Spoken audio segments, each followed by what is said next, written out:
Welcome to crack competition. महिला पर्यवेक्षक से जुड़े सारे महत्वपूर्ण प्रश्नों को जानने के लिए इस वीडियो को लास्ट तक जरूर देखें।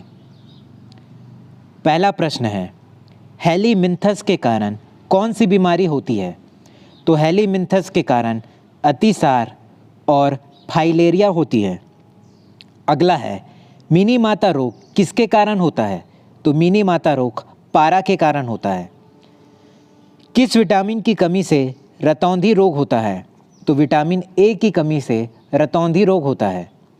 अगला है, कौन सी बीमारी एडिज एजिप्टी द्वारा फैलती है? तो इसके द्वारा फैलती है चिकनगुनिया, डेंगू और पीला बुखार। अगला है, पोलियो का पहला प्रभावी टीका किसके द्वारा तैयार किया गया था? तो ये किया गया था जोनास ई साल्क के द्वारा। अगला है, कौन सी बीमारी कवक के कारण होती है? तो कवक के कारण होती है दमा, एथलीट फुट और खाज। अगला है, विटामिन डी की कमी से बच्चों में रिकेट्स और वयस्कों में ऑस्ट्रोमेलेशिया रोग हो जाता है। अगला है, स्व सहायता समूह की बचत राशि किस व्यक्ति की व्यक्तिगत है या सामूहिक रूप से सदस्यों की जमा पूंजी होती है? तो ये होती है सामूहिक रूप से सदस्यों की जमा पूंजी। अगला है, स्व सहायता समूह को ग्रेड 1 पास करने के पश्चात दी गई राशि क्या कहलाती है? तो ये कहलाती है रिवॉल्विंग फंड। अगला है, स्व सहायता समूह को प्राप्त ऋणों का भुगतान किस प्रकार किया जाता है?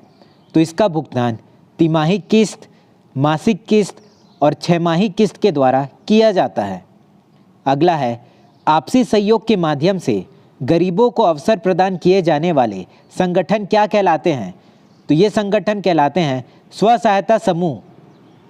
अगला प्रश्न है, छत्तीसगढ़ महिला कोष का गठन कब किया गया था? तो इसका उत्तर है 2003। अगला है, स्व सहायता समूह को सामग्री क्रय बीमा हेतु राशि दी जाती है, उसका भुगतान कौन करता है? तो उसका भुगतान करता है DRDA, स्वरोजगारी और बैंक। अगला है, छत्तीसगढ़ राज्य में महिलाओं के आर्थिक एवं सामाजिक विकास संबंधों कार्यों को बढ़ावा व महिला स्व सहायता समूह के गठन को वित्तीय सुविधा देने के लिए किस कोष का गठन किया जाता है? तो छत्तीसगढ़ महिला कोष का गठन किया जाता है। अगला है, स्व सहायता समूह बैंक लिंकेज कार्यक्रम का प्रारंभ कब हुआ? तो इसका उत्तर है 1995। अगला है, स्व सहायता समूह के बचत खाता किस नाम पर होनी चाहिए? तो ये समूह के नाम पर होना चाहिए। अगला है, राज्यों में पंचायतों के विकास हेतु वित्तीय तथा तकनीकी रूप से सहायता कर ताकतवर बनाने में कौन सी योजना मदद करती है? तो वो योजना है स्वर्ण जयंती स्वरोजगार योजना। अगला प्रश्न है, SGSY के अंतर्गत कवर किए गए जनजातीय कारीगरों को विपणन में सहायता कौन सी संस्था करती है? तो इसमें सहायता टाइफेड नामक संस्था करती है। अगला प्रश्न है, रायगढ़ जिले में बाल स्त्री अनुपात है, तो अनुपात है 943। अगला है, महिला जागृति शिविर का क्या उद्देश्य है? तो इसका उद्देश्य है महिला को उनके कानूनी अधिकारों के प्रति जागरूक करना, सामाजिक कुप्रथाओं के विरुद्ध महिलाओं को संगठित करना और ग्राम पंचायत, जनपद व जिला स्तरों पर महिला जागृति शिविरों का आयोजन करना। अगला प्रश्न है, स्व सहायता समूह के डिजिटलाइजेशन हेतु नाबार्ड द्वारा कौन सा कार्यक्रम प्रारंभ किया गया है? तो इस कार्यक्रम का नाम है ई-शक्ति।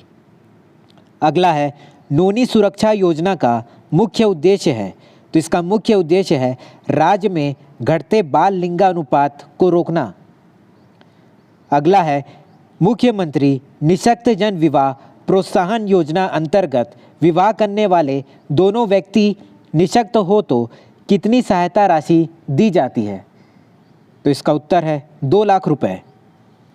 अगला है, जुर्माने का आदेश कौन देता है? तो जुर्माने का आदेश देता है सक्षम न्यायालय। अगला है टोनी प्रताड़ना निवारण अधिनियम 2005 के प्रावधानों के क्रियान्वयन हेतु नियम बनाने की शक्ति है राज्य सरकार को। अगला है टोनी ओझा व पहचानकर्ता की परिभाषा का उल्लेख किस धारा में किया गया है? तो धारा 2 में किया गया है। अगला है यदि आंगनबाड़ी कार्यकर्ता प्रसूति अवकाश पर है तो ऐसी स्थिति में आंगनबाड़ी केंद्र के सुचारू संचालन की जिम्मेदारी किसे सौंपा जाता है? तो ये सौंपा जाता है पास के आंगनबाड़ी कार्यकर्ता को। अगला है मातृ मृत्यु के कारण क्या क्या है? तो मातृ मृत्यु के कारण है प्रसव पूर्व एवं प्रसव के दौरान एवं प्रसव के बाद रक्तस्राव और सुरक्षित प्रसव की सुविधा उपलब्ध न होना और गर्भावस्था के दौरान शरीर का प्रतिरोध क्षमता कम होना। अगला है राज्य में संचालित शासकीय बाल गृह कौन से स्थान पर है? तो ये है दुर्ग और बिलासपुर में। अगला है टोनी के पहचान के लिए दंड का प्रावधान किस धारा में किया गया है? तो इसका उत्तर है धारा 5। टोनी प्रताड़ना के लिए दंड का प्रावधान किस धारा में किया गया है? तो इसका उत्तर है धारा 5। प्रथम श्रेणी के न्यायिक मजिस्ट्रेट को किस धारा के अंतर्गत सुनवाई का अधिकार है? तो इसे सुनवाई का अधिकार है धारा 9 में। अगला है ANM के कार्य दायित्व हैं। तो इनके कार्य दायित्व हैं गर्भवती महिलाओं, गर्भधारण की क्षमता रखने वाली विवाहित महिलाओं तथा बच्चों का घर घर जाकर पंजीकरण करना तथा गर्भवती व दूध पिलाने वाली माता को आयरन, फोलिक एसिड व बच्चों को विटामिन ए वितरण करना तथा सभी नवजात शिशुओं को DPT तथा BCG के टीके लगाना।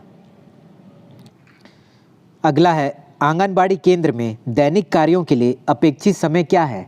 तो इसके लिए अपेक्षित समय है पोषण आहार वितरण घंटा तथा आम बीमारियों का उपचार एवं संदर्भ के लिए 30 मिनट और अभिलेख संधारण के लिए 30 मिनट। अगला है आंगनबाड़ी कार्यकर्ता बीमा योजना कब से प्रारंभ किया गया है? तो ये प्रारंभ किया गया है 2004 से। अगला है यदि किसी माह में गर्भवती महिला का वजन कितने किलोग्राम से अधिक बढ़ता है तो यह खतरे का लक्षण हो सकता है? तो इसका उत्तर है 3 किलो। अगला है सहायक परिचारिका दाई के द्वारा दौरे के समय पता चलने वाली बीमारियों की सूचना किसे दी जाती है? तो ये सूचना प्राथमिक स्वास्थ्य केंद्र को दी जाती है। अगला है आंगनबाड़ी केंद्र के मासिक या तिमाही या 6 माही गतिविधियां हैं। तो ये गतिविधियां हैं टीकाकरण तथा विटामिन ए, आयरन तथा फॉलिक एसिड गोलियों का वितरण करना और स्नेह शिविर का आयोजन प्रत्येक 4 माह में 4 आंगनबाड़ी केंद्र के समूह में करना। अगला है प्रत्येक आंगनबाड़ी कार्यकर्ता या सहायिका को यूनिफॉर्म के लिए कितने रुपए प्रदान किया जाता है? तो 600 रुपये प्रदान किया जाता है। अगला है गर्भावस्था में प्रथम 3 माह में औसतन कितने किलोग्राम प्रति माह वजन बढ़ना चाहिए? तो इसका उत्तर है आधा किलोग्राम। अगला है भारत सरकार महिला एवं बाल विकास मंत्रालय के निर्देश अनुसार आंगनबाड़ी केंद्र का संचालन प्रतिदिन कम से कम कितने घंटे किए जाना आवश्यक है? तो 6 घंटे करना आवश्यक है। अगला है भारत में स्वयं सहायता समूह को विचार भाव कब लागू हुआ? तो ये लागू हुआ 1990 में। अगला है नोनी सुरक्षा योजना शुभारंभ कब से हुआ है? तो इसका शुभारंभ 1 अप्रैल 2014 से हुआ है। अगला है मुख्यमंत्री निःशक्त जन विवाह प्रोत्साहन योजना अंतर्गत एक निःशक्त व्यक्ति के विवाह हेतु कितनी सहायता राशि दी जाती है? तो इसके लिए 1 लाख रुपए दी जाती है। अगला है विवाह के समय प्राप्त उपहारों की सूची बनाने के उपबंध की प्रकृति है। तो इसका उत्तर है वर वधू के लिए आज्ञापक। अगला है दहेज प्रतिषेध अधिनियम के अधीन नियम बनाने की शक्ति किसे प्रदान की गई है?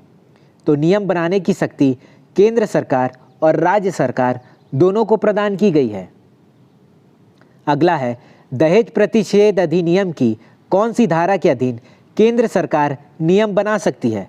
तो केंद्र सरकार धारा 9 में नियम बना सकती है और राज्य सरकार धारा 10 में नियम बना सकती है।